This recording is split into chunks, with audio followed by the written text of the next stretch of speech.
What kept you from that more traditional, I'm a missionary now with a briefcase as opposed to a Yeah. missionary with a Jesus video? How did you avoid that? Yeah. Yeah, I just again when we made that decision to go into business after college, we had a really rich group. We had 200 people in crew wanting to change the world, and we had a core group of probably 15 to 20, and half of them went on full-time staff, half of them went to seminary, and half of us went into business. And for about 10 years, I felt like a second-class Christian. I felt like, well, Hmm. I took the easy way out, right? And I grew in there and realized, no, it's whatever God's calling you to, be obedient and be faithful. And then I realized it's the most natural way that you can enter into somebody's life. I'm convinced now, I call it job creation missions. Hmm. Hey, go out and create a job for somebody and you've got their ear. It happens in America, it'll happen anywhere in the world. You do something to help somebody secure a job and you're going to be able to share the gospel.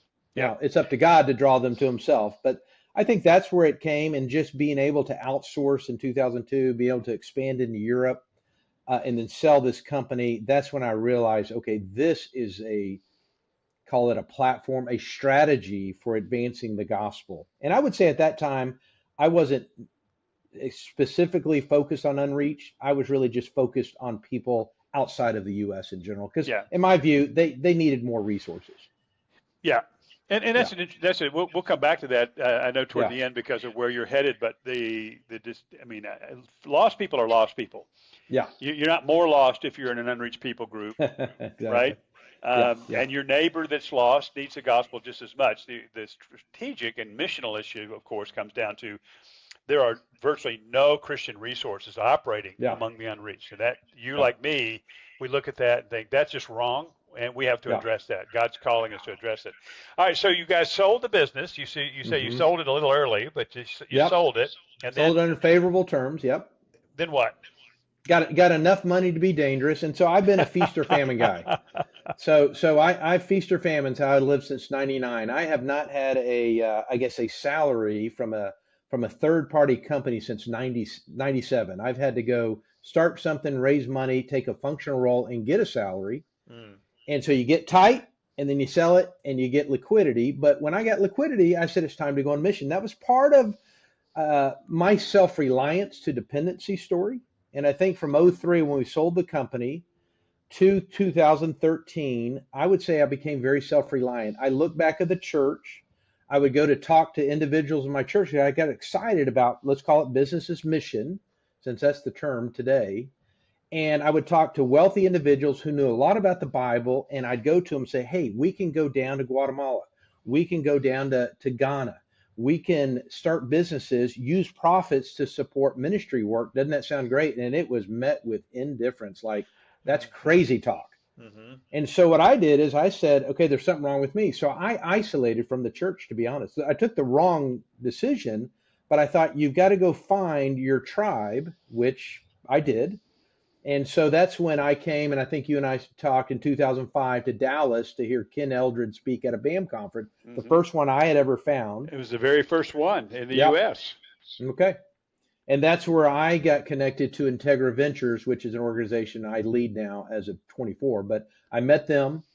They were raising capital for a couple of ventures in Eastern Europe where they were focused, and I co-invested with them in 2008 in a large medical endeavor in Sofia, Bulgaria. So that was the journey, and fast forward, ended up getting into a healthcare technology business. That grew rapidly. We brought in venture capitalists in 2010, thought, okay, I've hit the lottery. I'm going to sit back. We all thought, with what I had, I'd get anywhere north of $20 million. And so a friend of mine who had helped me get into BAM from Spain, he and I developed a $800,000 business development fund in late 2010. I remember having just a quick call with some of the Sovereigns guys as they were starting. Didn't do anything, but we were fairly self-reliant. We thought we'll just go change the world ourselves. And what we realized, we were both visionaries. Neither one was an operator. We were doomed from the beginning. Great friend of mine, shout out to Kern, and still a great friend. And he has had a big impact on my life. But we blew through that, did some great things. Hearts were good. And in late 2013, the VCs told us that we were a strikeout. They were walking away from the deal, $20 million plus of their investment. And we had 60 days to do something. We had a little bit of a bank loan. So in 60 days, we bought back the company for 20 cents on the dollar, and 15 close friends and family. And I was the only guy without a day job. They said, hey, you go run it. We had about 120 employees, bigger than anything I've ever run. And I'm not an operator. So I did it, and God showed how self-reliant I'd become. And in 2014, through about 2017, but pretty hard 2014, I went through a very deep, deep valley, and the Lord taught me what it meant to depend on Him. I depended on Him for my life, for the most part. I thought I was going to declare personal bankruptcy. I thought, what in the world did we buy back? No wonder the VCs walked away from it. And it was a 3-month time where, I lost all confidence. I would just say confidence as just a man and as a businessman. And by God's grace, we got certified. This was healthcare technology, and you had to get certified with the U.S. government. And by God's grace, we got certified in April of 2014. And as I tell people, it's like the Holy Spirit removed this pressure, and I could breathe again. Okay, but now I'm 48. What am I going to do with my life? And so that was 2014. And I would say 14 through 17, that was a journey to learn how to depend on the Lord, how to walk by the Spirit. And it was a very rich time. We ended up also going to a very missional church, relational healing church, versus a lot of churches. I grew up Bible churches, which, when I went through that time, most of the guys at that church slapped me on the shoulder and said, hey, you're overreacting. Hey, you'll be okay. Hey, I'll pray for you. And I said, I need a little more than that. Yeah. So that's been the journey, brought us through 17. And in early 17 is when I went to a BAM conference in the Netherlands. And I met a man named Craig, who had started and led a Kingdom Impact Fund called Transformational SME. And that's what set us on this next kind of journey to focus on unreached people groups. Let me come back just to that last aspect of your story, because I hear this a lot, and of course I like you. I've been, whatever we want to call it, I've been in this business mission world for a long time, and you have too. And I've heard that so many times. I got confident, and and then I lost my confidence, and I don't believe that God breaks us. I don't think that's good theology at all. But there's no question that He does lead us through life in a way that teaches us one vital lesson. The just shall live by faith. And that's not just salvation, right? That is they don't just not just justified by faith.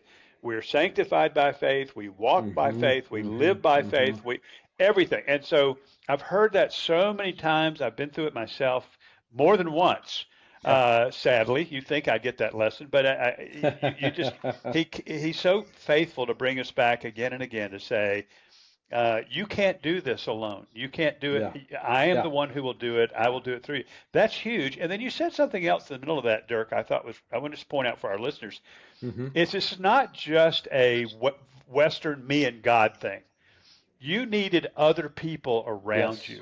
And this is the other countries you've been to and I've seen as well. They're much more community oriented. Than we are. We're like me and God. We got this, and that's part of it. But this beautiful thing, and you've said to me in many conversations, if I've heard you say I'm not an operator once, I've heard you say it 100 times, and you learned that you needed other gifted people around you to pull this off. So I just want to point that out. I know if I heard you, but that's such a vital truth that you've lived through. So okay, so.